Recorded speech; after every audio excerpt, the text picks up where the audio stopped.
ಗಾಂಧಿಯನ್ನು ಸ್ಮರಿಸುತ್ತಾ ದೇಶ ಮೊದಲು, ದೇಶದ ಗೌರವ ಮೊದಲು ಎಂಬ ಭಾವನೆಯೊಂದಿಗೆ ದೇಶಭಕ್ತಿಯ ಕಂಪನ್ನು ಪಸರಿಸುವ ಇಂದಿನ ಕಾರ್ಯಕ್ರಮದಲ್ಲಿ ನಮ್ಮ ವಾಗ್ದೇವಿ ಅರುಣೋದಯ ಶಾಲೆಯ ಮಕ್ಕಳು ಭಾರತದ ರಾಷ್ಟ್ರೀಯ ಲಾಂಛನಗಳು ಮತ್ತು ಚಿಹ್ನೆಗಳನ್ನು ನೃತ್ಯ ರೂಪಕದ ಮೂಲಕ ಪ್ರಸ್ತುತಪಡಿಸಲು ಬರುತ್ತಿದ್ದಾರೆ.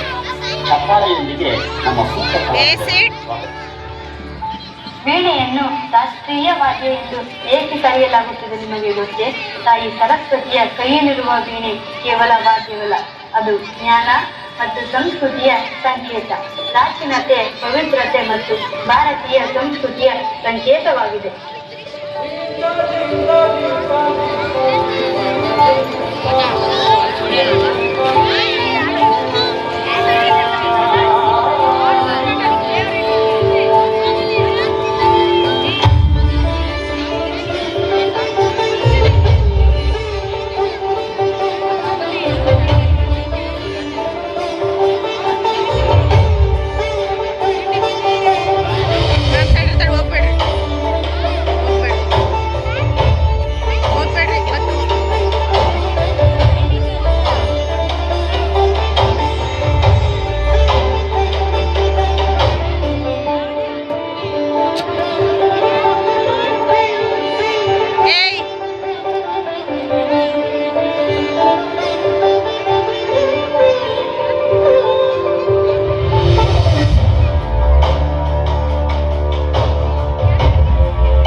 ರಾಷ್ಟ್ರೀಯ ಹೂವೆಂದು ಪರಿಗಣಿಸಲು ಕಾರಣ ನಿಮಗೆ ಗೊತ್ತಾ?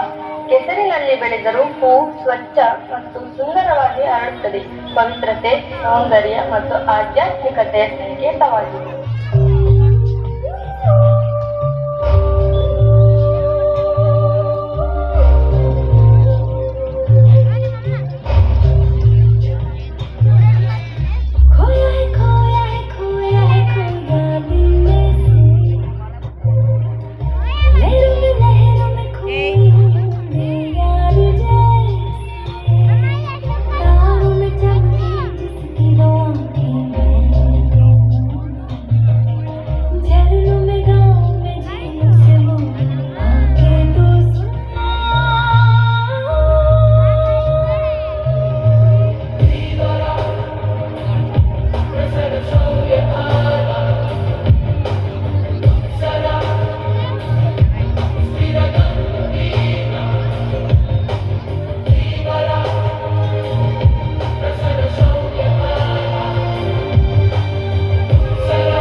ನವಿಲನ್ನು ರಾಷ್ಟ್ರೀಯ ಪಕ್ಷಿ ಎಂದು ಪರಿಗಣಿಸಿದ ಕಾರಣ ನಿಮಗೆ ತಿಳಿದಿದೆಯಾ? ಭಾರತೀಯ ಕಲೆ, ಸಂಸ್ಕೃತಿ ಮತ್ತು ಪರಂಪರೆಯಲ್ಲಿ ನವಿಲಿಗೆ ವಿಶೇಷ ಸ್ಥಾನವಿದೆ. ಸೌಂದರ್ಯ, ವೈಭವ ಮತ್ತು ಹೆಮ್ಮೆಯ ಸಂಕೇತವಾಗಿ ಪರಿಗಣಿಸಲಾಗಿದೆ.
ಹುಲಿಯನ್ನು ರಾಷ್ಟ್ರೀಯ ಪ್ರಾಣಿಯಾಗಿ ಆಯ್ಕೆ ಮಾಡಲು ಕಾರಣವೇನೆಂದು ನಿಮಗೆ ತಿಳಿಸಿದೆಯಾ?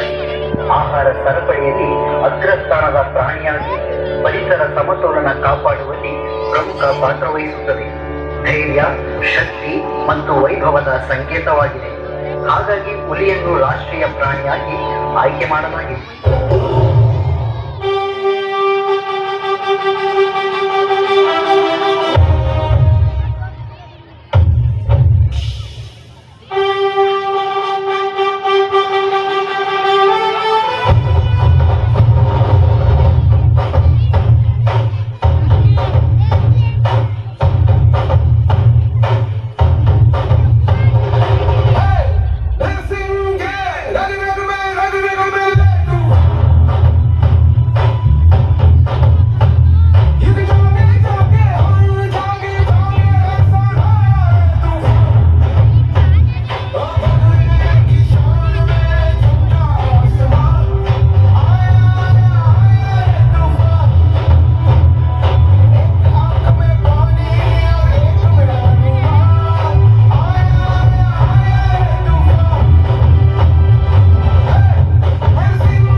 ಆಲದ ಮರವನ್ನು ರಾಷ್ಟ್ರೀಯ ಮರವೆಂದು ಘೋಷಿಸಲು ಕಾರಣವೇನೆಂದು ನಿಮಗೆ ತಿಳಿದಿದೆಯಾ? ಇದು ದೀರ್ಘಾಯುಷ್ಯ ಹೊಂದಿದ್ದು ಸ್ಥಿರತೆ ಮತ್ತು ವಿಸ್ತಾರದ ಸಂಕೇತವಾಗಿದೆ. ಅನೇಕ ಪಕ್ಷಿಗಳು ಮತ್ತು ಸಣ್ಣ ಜೀವಿಗಳಿಗೆ ಆಶ್ರಯ, ಆಹಾರ ಒದಗಿಸುತ್ತದೆ. ಹಾಗಾಗಿ ಆಲದ ಮರವನ್ನು ರಾಷ್ಟ್ರೀಯ ಮರವೆಂದು ಘೋಷಿಸಲಾಯಿತು. ಕರುಣಿನ ಬಳ್ಳಿಯ ಸೋಕಿದರೆ ಕಣ್ಣಲ್ಲಿ ಸ್ವಾತಿ ಮುತ್ತಂತೆ, ತಲೆಮಾರುಗಳೇ ತಲೆಬಾಗಿ ಮಕ್ಕಳ ನಗುವಿಗೆ ಮರುಳಾಗಿ ನಲಿವುದೇ ನಂಟಿನ ಕಥೆಯಂತೆ.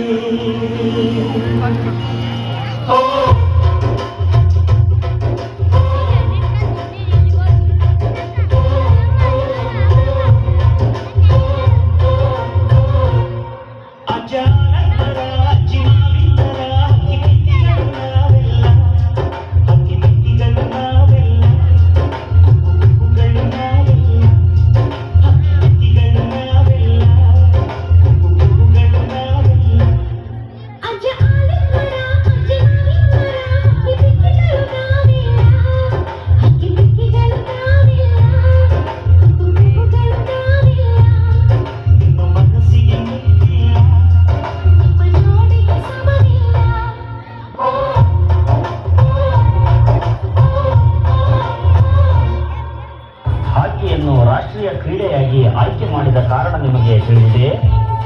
1936ರಿಂದ ಸತತ 3 ಒಲಿಂಪಿಕ್ಸ್ನಲ್ಲಿ ಚಿನ್ನದ ಪದಕ ಗೆಲ್ಲುವ ಮೂಲಕ ದೇಶದ ಕೀರ್ತಿ ಪತಾಕೆ ಬಾನೆತ್ತರಕ್ಕೆ ಹಾರುವಂತೆ ಮಾಡಿದ ಕ್ರೀಡೆ ಹಾಕಿ. ಹಾಗಾಗಿ ಹಾಕಿಯನ್ನು ರಾಷ್ಟ್ರೀಯ ಕ್ರೀಡೆಯಾಗಿ ಆಯ್ಕೆ ಮಾಡಲಾಯಿತು.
ಮತ್ತು ಚಿಹ್ನೆಗಳು ಕೇವಲ ಗುರುತುಗಳಲ್ಲ, ಭಾರತದ ಸಂಸ್ಕೃತಿ, ಪರಂಪರೆ, ಶೌರ್ಯ, ಪ್ರಕೃತಿ ಮತ್ತು ಏಕತೆಯ ಪ್ರತೀಕಗಳಾಗಿವೆ.